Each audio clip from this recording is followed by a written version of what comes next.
Cancer, tignan po natin kung ano ang mensahe sa'yo ngayong November 2023. Keep in mind po na ito ay general reading lamang, so hindi po lahat ay makaka-relate, so be open-minded. Sa mga hindi pa po nakasubscribe dito sa ating channel, please subscribe na po kayo. And palike na din po ng ating video. At sa mga nais naman po mag-avail ng ating private readings, lucky stones and amulet, makikita nyo po yung link sa description box below. Tarot Intentions by Aliana Reyes. Okay? So, tingnan po natin ano ba yung pinakamalakas na energy, ano ba yung theme ng iyong November 2023. Ayan, Cancer. Sun, Moon, Rising, and Venus. Meron tayo ditong Remember Awakening. So, marami kang mga maaalala. Pwedeng masasakit, masasaya ba ito na sandali? So, ayan po. Tignan natin kung ano yung energy mo. Spirit Guide, ano po yung energy ni Cancer? Meron tayo ditong Queen of Swords. Okay, yung iba po sa inyo medyo hindi masasayang alaala to. Okay, medyo matitrigger yung iba sa inyo. Pero that's mapapakita dito or malalaman mo paano mo ba i-handle yung mga nararamdaman mo. Paano mo ba i-handle yung mga triggers na ito. Ayan. Pwede rin kaya mo lalong maaalala yung mga bagay na yun kasi iniiwasan mo siya. So all you have to do is to accept and face it. Yun yung kailangan mong gawin. Kailangan mong harapin ito, Cancer. Pero depende na yan sa inyo. Nasa sa inyo po yan. It's your decision after all. Okay? Ano ba yung mga mga expectations? Ayan. Yung iba sa inyo, ano expect ninyo? Medyo magiging stressful yung month na ito para sa inyo. Ayan. Siguro nga kasi meron kayong mga emotions na pinipigilan. Kaya din medyo alam nyo na parang mabigat yung month na to para sa inyo. We have King of Pentacles. Okay, or ito kasi remember, di ba? Mag-uundas. Okay, so pwedeng yan. You will remember kung paano nawala sa inyo yung isang tao. So, yun. Kaya siguro nalulungkot talaga yung iba sa inyo. Pero parang ayaw mo makipag-deal dun.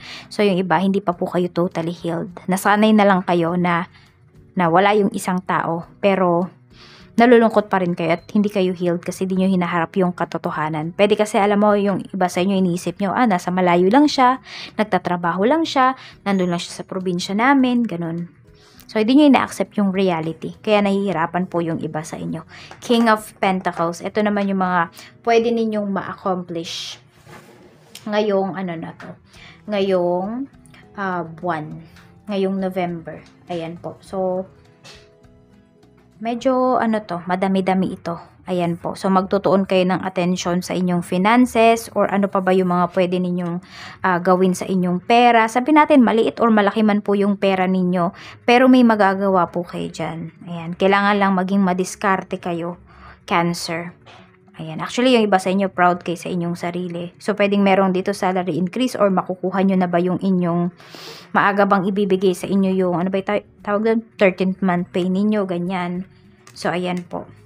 So, madami kayong mabibili. Pwede rin ngayong month na ito. Tignan po natin, Spirit Guide, ano po yung mga negatives na pwedeng mangyari. We have 6, ayun. Alam mo kung ano yung negative na to. Actually, hindi man to negative.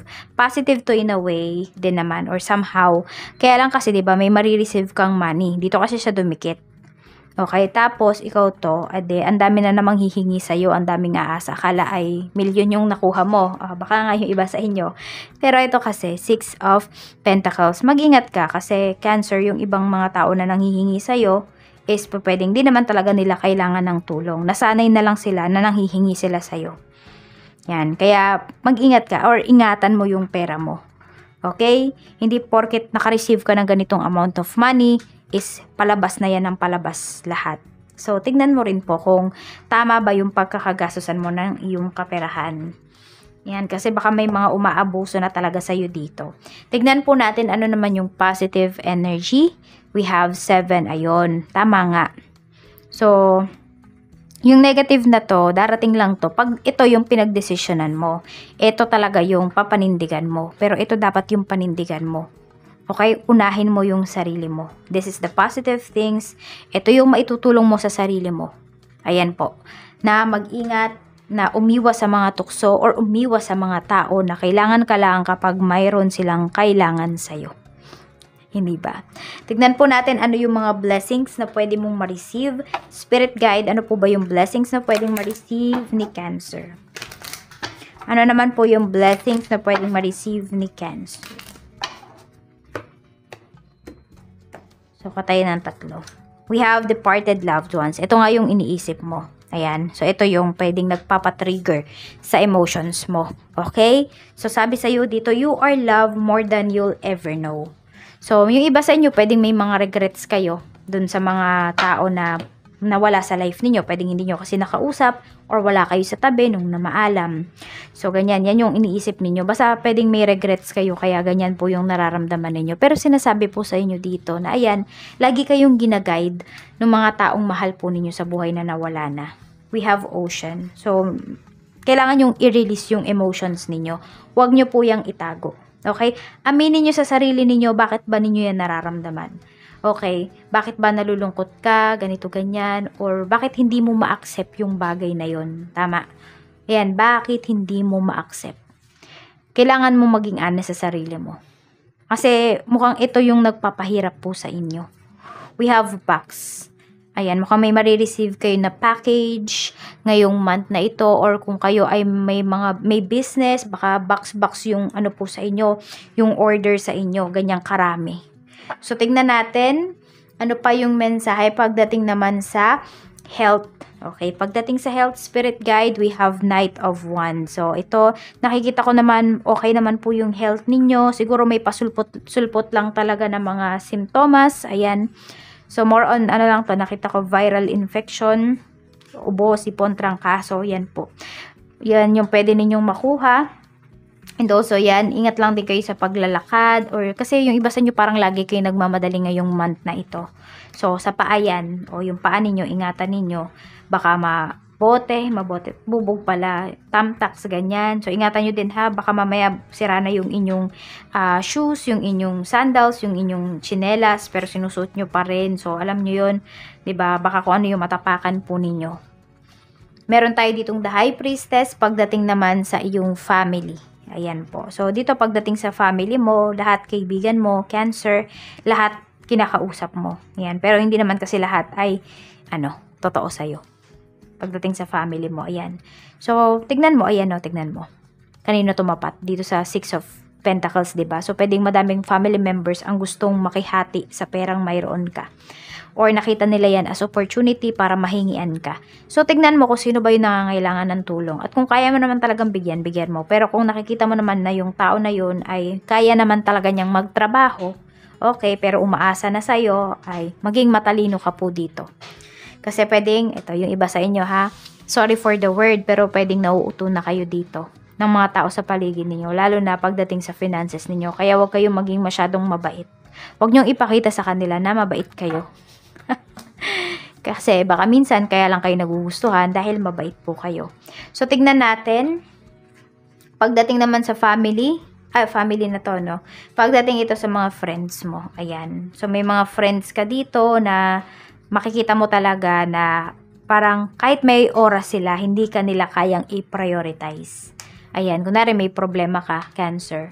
Hindi ka nila madamayan. Pero pag sila yung may problema, lagi kang nandyan para sa kanila. Nakita mo yan? Ayan po, oh. So, pwedeng noong ikaw yung may kailangan, walang available. Pero yung sila may kailangan, ayan, nandyan ka na naman. Ikaw na naman yung nakita nila. Pero ipa-prioritize mo pa ba sila? Or you will use your time na lang sa mga buluhang bagay. Okay? So, hindi naman sa gumaganti ka. Alam mo lang siguro or malalaman mo lang ngayon kung ano ba yung place mo sa puso nitong mga kaibigan mo na to. Kaya pala meron tayo ditong remember and awakening. So, magigising ka na dito kung ano ba talaga yung turing sa'yo nung tao na yun. Cancer. Tignan natin pagdating naman po sa co-worker, sa work, 3 of Cups. So, ito po, meron kayong isi-celebrate dito ng mga co-workers mo. So, malaking improvements, malaking task na natapos po ninyo. Yan. So, pwedeng report ito, or presentation pagdating sa trabaho. Basta nagtulong-tulong kayo dito kaya magiging happy po kayo ngayong month na ito. Pagdating naman sa iyong business, we have 4 of Swords. So medyo nakakampante yung iba sa inyo pagdating sa inyong negosyo. Maaring dun sa pagiging kampante ninyo, Cancer, is hindi na kayo nag-iisip pa ng iba pa. So kailangan lagi po kayong handa dito pagdating sa inyong business.